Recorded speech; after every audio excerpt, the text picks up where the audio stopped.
Olá, tudo bem? Estamos de volta com mais uma Rapidinha com Nus Amorim, sempre refletindo coisas que acontecem pelo mundo e aqui no Brasil. Como, por exemplo, a pandemia. A pandemia continua aí e você tem que tomar muito cuidado, não queira ser a próxima vítima.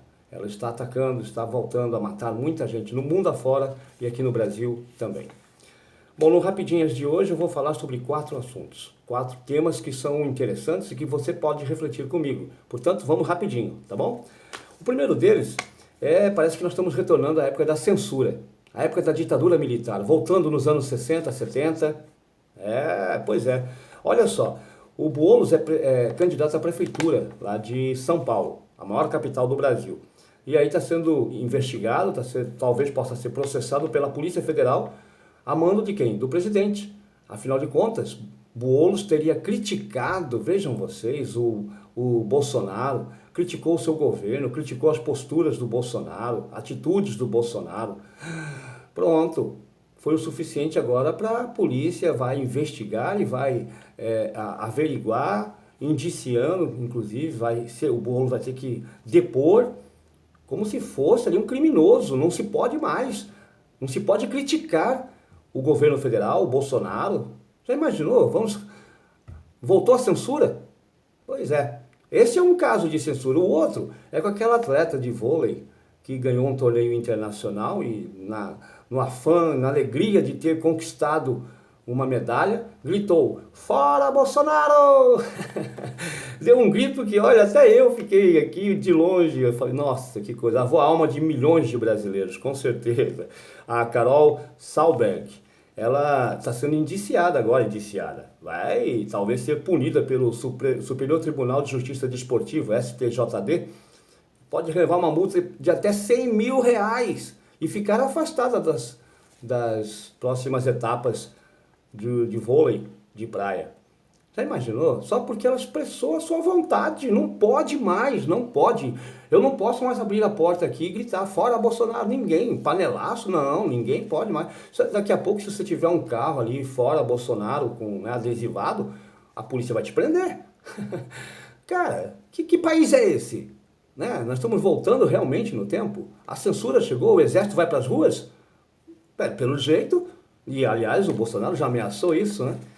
Eu vou entrar lá naquele Superior Tribunal Federal com o Exército. O filho dele diz que um cabo, um jipinho e um cabo fecha o Supremo Tribunal Federal. Gente, nós estamos falando com quem? Esses são as autoridades máximas do nosso país. Bom, aí vem coisas mais críticas ainda. Uma coisa que eu tenho que dar a mão à palmatória. As mulheres estão, ó, de palmas. Palmas para as mulheres guerreiras desse meu Brasil. Pelo menos essa aqui, ó. Uma juíza, olha o nome dela, Maria Amélia Almeida. Maria, mãe de Jesus, Amélia, que era mulher de verdade, né? E Almeida, porque realmente ela almeja fazer justiça, como ela é juíza lá da Justiça Federal do Rio de Janeiro.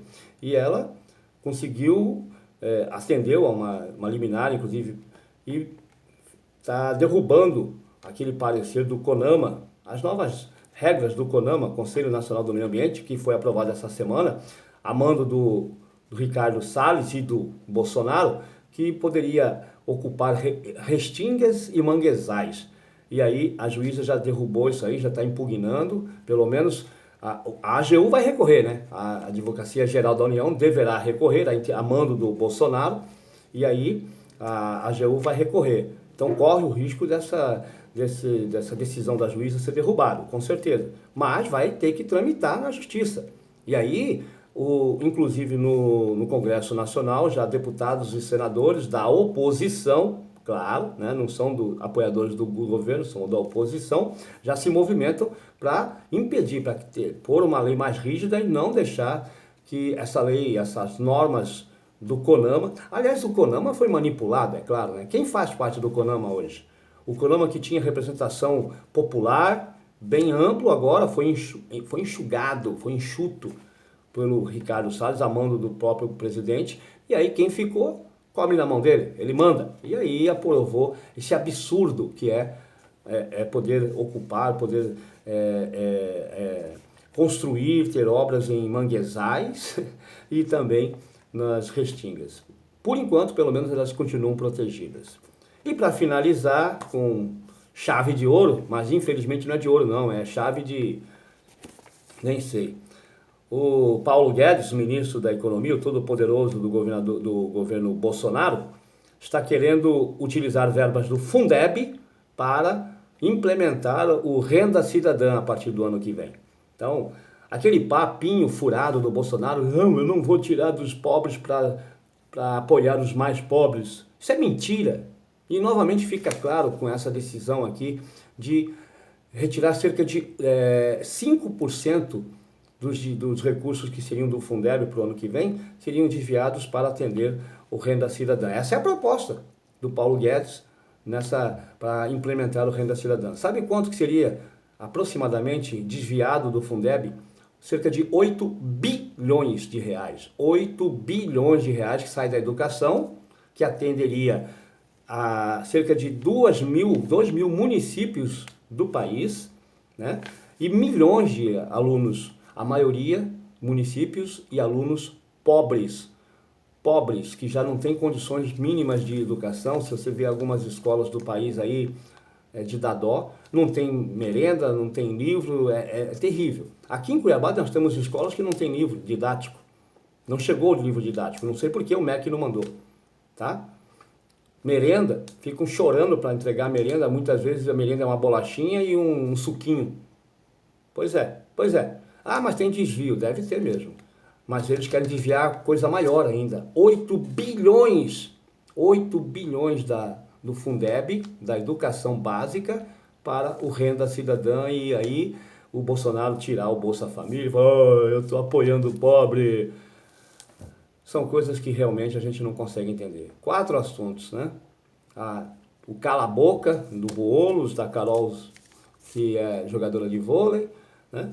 A justiça, pelo menos uma boa notícia, por enquanto impedindo a utilização dos manguezais e das restingas, a manobra do Ricardo Salles lá no CONAMA. E para culminar, mais uma notícia triste, o Fundeb perdendo, pelo menos essa é a proposta, 8 bilhões para um tal de Renda Cidadã, que quer ser implantado a partir do ano que vem para alavancar, inclusive, a popularidade de Jair Bolsonaro. Durma-se com um barulho desse. Vamos refletir esses assuntos, porque política, na verdade, é um jogo de interesses. É, acima de tudo, jogo de interesses. Se você tem interesse, por exemplo, em ocupar as restingas e construir hotéis, resorts nas restingas, em áreas dos manguezais, então apoie esse grupo. Se você tem interesse em aumentar sua lavoura nas fazendas, ocupar o Pantanal, fazer garimpo lá em terras indígenas, apoie este grupo. Se você tem interesse em tirar da educação para colocar no Renda Cidadã aí do Bolsonaro e deixar alunos com maiores dificuldades, apoie este grupo, né? Pense nisso. Política é jogo de interesses, acima de tudo, interesses. Se você tem interesses de trabalhar honestamente, ser uma pessoa digna, reflita em quem você vai votar nestas eleições. Nesta agora, para prefeito. Um abraço.